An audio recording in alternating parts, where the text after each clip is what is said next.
আসসালামু আলাইকুম। সবাইকে স্বাগত জানাচ্ছি আমার দেশ টপ নিউজে। সঙ্গে আছি আমি মাহবুবুর রহমান ইমন। শুরুতেই শিরোনাম। জ্বালানি সংকটের রাজধানীতে উধাও 20% বাস, ভোগান্তিতে যাত্রীরা। হাম ও হামের উপসর্গে আরো 3 জনের মৃত্যু। পাচারকৃত অর্থ ফিরিয়ে এনে কৃষক ও সাধারণ জনগণের কল্যাণে ব্যয় করা হবে। কিউইউদের হারিয়ে সিরিজ সমতায় বাংলাদেশ। শুনছিলেন সংবাদ শিরোনাম, এবার বিস্তারিত। চলতি বছরের মার্চ মাস থেকে দেশ জুড়ে চলমান তীব্র জ্বালানি সংকটের প্রভাবে স্থবির হয়ে পড়েছে রাজধানীর গণপরিবহন ব্যবস্থা। পাম্পগুলোতে ডিজেলের অপেক্ষায় দীর্ঘ লাইন এবং পর্যাপ্ত তেল না পাওয়ায় ঢাকার সড়কগুলো থেকে উধাও হয়ে গেছে প্রায় 20% বাস।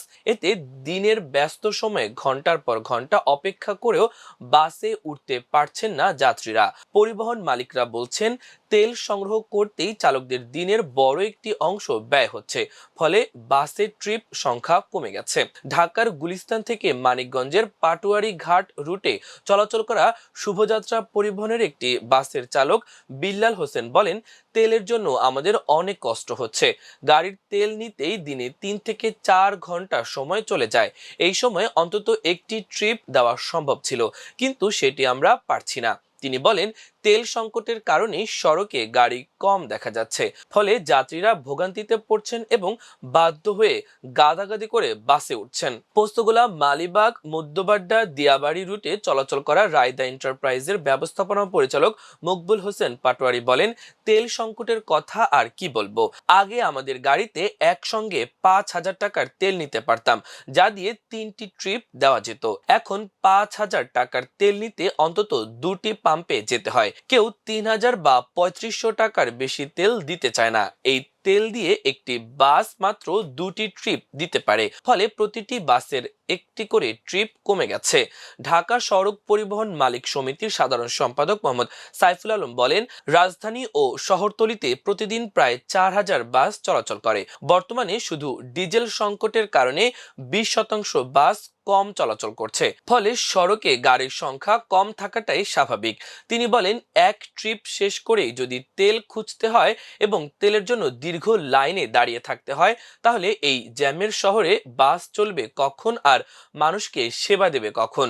বাংলাদেশ প্রকৌশল বিশ্ববিদ্যালয়ের অধ্যাপক ও যোগাযোগ বিশেষজ্ঞ মোহাম্মদ হাদিউজ্জামান বলেন, গণপরিবহন হিসেবে বাসগুলোকে ফুয়েল স্টেশনগুলোতে অগ্রাধিকার দিতে হবে। ব্যক্তিগত গাড়ির চালকরা প্যানিক বাইকিং করলেও বাসের ক্ষেত্রে বিষয়টি ভিন্ন।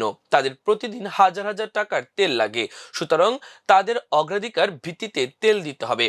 তেল কিনতেই যদি 2 থেকে 3 ঘন্টা সময় ব্যয় হয়, তবে গণপরিবহন সেবা ব্যাহত হবেই। তিনি পরামর্শ দেন, আধা সরকারি এবং পাবলিক বিশ্ববিদ্যালয়গুলোর অলস পড়ে থাকা বাসগুলো সড়কে নামানো গেলে সাময়িকভাবে গণপরিবহন সংকট কমানো সম্ভব হবে এবং ব্যক্তিগত গাড়ির ওপর নির্ভরশীলতাও কিছুটা হ্রাস পাবে।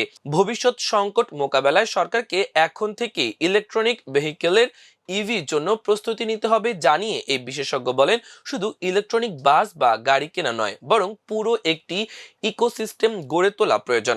সরকারের ইলেকট্রনিক ভেহিকেল নীতিমালায় 2030 সালের মধ্যে 30% যানবাহন বিদ্যুতায়নের লক্ষ্যে থাকলেও বাস্তবে তা অর্জন করতে হলে এখনই প্রস্তুতি শুরু করতে হবে। কারণ ইলেকট্রনিক বাস পরিচালনার জন্য হাই ভোল্টেজ সরঞ্জাম, বিশেষায়িত ওয়ার্কশপ, দক্ষ জনবল এবং চার্জিং স্টেশনের মতো অবকাঠামো অপরিহার্য। এসব প্রস্তুতি ছাড়া শুধু বাস কিনে তা কার্যকরভাবে চালানো সম্ভব হবে না। তিনি বলেন, ইলেকট্রনিক বাস চালু করতে হলে প্রচলিত ব্যবস্থার বাইরে সম্পূর্ণ ভিন্ন ধরনের সেটআপ প্রয়োজন। তাই নীতিমালার লক্ষ্যমাত্রা অর্জনের দেরি না করে পরিকল্পিতভাবে কাজ শুরু করা জরুরি। হাম ও হামের উপসর্গে আরো 3টি শিশুর মৃত্যু হয়েছে। সোমবার স্বাস্থ্য অধিদপ্তরের কন্ট্রোল রুম থেকে পাঠানো এক সংবাদ বিজ্ঞপ্তিতে এ তথ্য জানানো হয়। এতে বলা হয়, গত 24 ঘন্টায় সন্দেহজনক হাম রোগীর সংখ্যা 1,170 জন এবং গত 15 মার্চ থেকে 20 এপ্রিল পর্যন্ত সন্দেহজনক হাম রোগীর সংখ্যা 24,776 জন। গত 24 ঘন্টায় নিশ্চিত হাম রোগীর সংখ্যা 174 জন। গত 15 মার্চ থেকে 20 এপ্রিল পর্যন্ত নিশ্চিত হাম রোগীর সংখ্যা 3,617 জন। 15 মার্চ থেকে 20 এপ্রিল পর্যন্ত সন্দেহজনক হাম রোগে হাসপাতালে ভর্তি হয়েছেন 16,172 জন। একই সময় সুস্থ হয়ে হাসপাতাল থেকে ছাড়পত্র পেয়েছেন 13,258 জন। গত 24 ঘন্টায় নিশ্চিত হামে আরও একজনের মৃত্যু হয়েছে এবং 15 মার্চ থেকে 20 এপ্রিল পর্যন্ত নিশ্চিত হামে 37 জনের মৃত্যু হয়েছে। গত 24 ঘন্টায় হাম সন্দেহে 2 জনের মৃত্যু হয়েছে এবং 15 মার্চ থেকে 20 এপ্রিল পর্যন্ত সন্দেহজনক হামে মৃত্যু হয়েছে 183 জনের।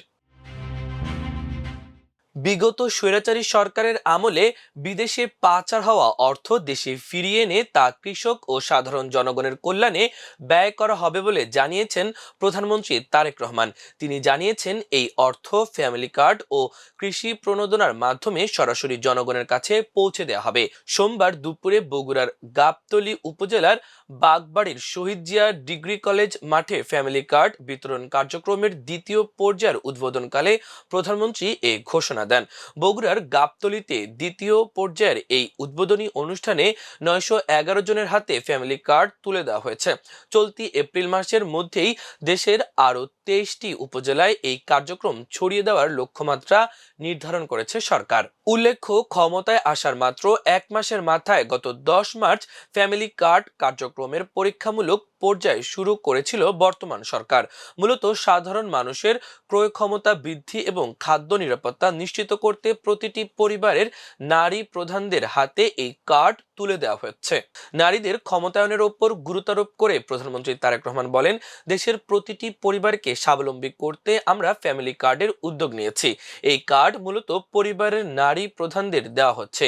দেশকে সামনের দিকে এগিয়ে নিতে নারী ও পুরুষকে সমান তালে কাজ করতে হবে। সরকার সবসময় প্রান্তিক মানুষের পাশে থেকে তাদের উন্নয়নে সহায়তা করে যাবে। অনুষ্ঠানে স্থানীয় জনপ্রতিনিধি, দলীয় নেতাকর্মী এবং কার্ডপ্রাপ্ত উপকারভোগীরা উপস্থিত ছিলেন। প্রধানমন্ত্রী এই কর্মসূচিকে বর্তমান সরকারের একটি যুগান্তকারী পদক্ষেপ হিসেবে অভিহিত করেন এবং আগামী দিনে দেশের অর্থনীতিকে শক্তিশালী করতে এই ধরনের জনবান্ধব কর্মসূচি অব্যাহত রাখার প্রতিশ্রুতি দেন।